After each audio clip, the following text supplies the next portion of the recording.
Wa minha, di antara dampak maksiat, annal ma'asi tuqassirul umr wa tamhaqu barakatahu wa la budda. Sungguhnya maksiat itu mengurangi umur dan akan menghilangkan keberkahan umur, dan pasti demikian, pasti kata Ibnu Qayyim, wala budda, pasti. Mau tidak mau, maksiat mengurangi umur dan menghilangkan keberkatan umur. Fa innal birra kama yazidu fil umr fal fujur yuqassirul umur. Demikian maka Ibnu Qayyim berdalil lagi dengan mafhum mukhalafah. Mafhum mukhalafah, kata beliau, sebagaimana kebajikan menambah umur, maka kefajiran mengurangi umur. Kau bisa demikian, kata beliau, wasirul mas'alati, rahasianya saya mengucapkan demikian permasalahan ini, anna umral insani muddatu hayatihi, karena umur manusia itu apa? Yaitu adalah masa kehidupannya. Wala hayata lahu illa bi iqbalihi ala rabbih, dan tidak ada kehidupan baginya yang sungguhnya kecuali dia semangat menuju Rabbnya, wa tana'um bi hubbihi wa dzikrihi, dan dia merasa berlezat-lezat dengan mencintai Allah dan mengingat Allah, wa ithari mardatihi, dan mendahulukan keridhaan Allah daripada yang lainnya. Itulah kehidupan yang sungguhnya. Sini Ibnu Qayyim ingin menjelaskan di antara dampak buruk maksiat mengurangi umur. Beliau berdalil dengan mafhum khalafah, karena dalil menunjukkan orang berbuat baik menambah umur. Di antaranya firman Allah Subhanahu wa taala, seperti hadis Nabi sallallahu alaihi wasallam, wa man ahabba an yubsata lahu fi rizqi wa yunsa'a fi athari falyasil rahimah. Siapa yang ingin dilapangkan rezekinya, dipanjangkan umurnya, maka hendaknya dia menyambung silaturahmi, ya. Ini adalah ketaatan yang bisa menambah umur seseorang.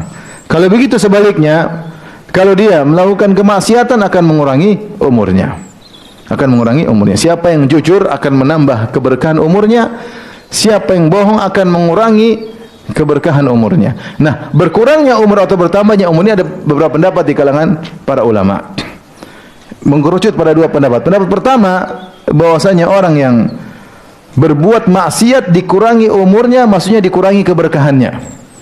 Dikurangi keberkahan. Benar, umurnya mungkin tidak berkurang secara tahun, tapi secara hakikat berkurang. Kenapa? Karena tidak berkah.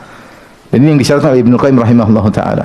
Kata beliau, sesungguhnya kehidupan seorang adalah bagaimana ketika dia menuju kepada Allah, bagaimana ketika dia mencintai Allah, bagaimana ketika dia mengingat Allah, bagaimana ketika dia mendahulukan keridhaan Allah. Itulah kehidupan yang sungguhnya. Selain daripada itu, maksiat bukan kehidupan.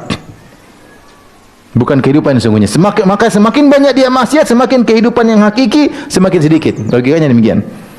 Ya, ini kehidupannya segini misalnya. Kalau diisi dengan ketaatan, semua itulah kehidupan yang sungguhnya. Tapi kalau isi maksiat, maka bagian kehidupan yang untuk ketaatan semakin sempit. Karena maksiat semakin banyak, maka kehidupan yang untuk ketaatan semakin sedikit. Inilah kehidupan sungguhnya, maka berkurang secara otomatis. Berkurang karena umur yang sesungguhnya adalah umur untuk ketaatan kepada Allah. Wa ma khalaqtul jinna wal insa illa liya'budun. Tidaklah aku ciptakan jin manusia kecuali untuk beribadah kepada Allah. Nah, ketika umur tidak digunakan untuk beribadah, sama saja umur yang terbuang. Maka umur dia yang produktif, yang sungguhnya, yang bermanfaat bagi dia semakin sedikit. Ini pendapat pertama yang mengatakan bahwasanya berkurangnya umur karena maksiat adalah ditinjau dari keberkahan, tidak berkah umurnya. Pendapat yang kedua mengatakan umurnya benar-benar berkurang. Umurnya berkurang, cepat mati. Orang seperti begini cepat mati, benar-benar umurnya berkurang, ya. Allah alam bisawab, tapi intinya kita mau katakan benar-benar umur berkurang secara hakiki atau keberkahan yang berkurang, sungguhnya maksiat punya pengaruh terhadap umur seseorang.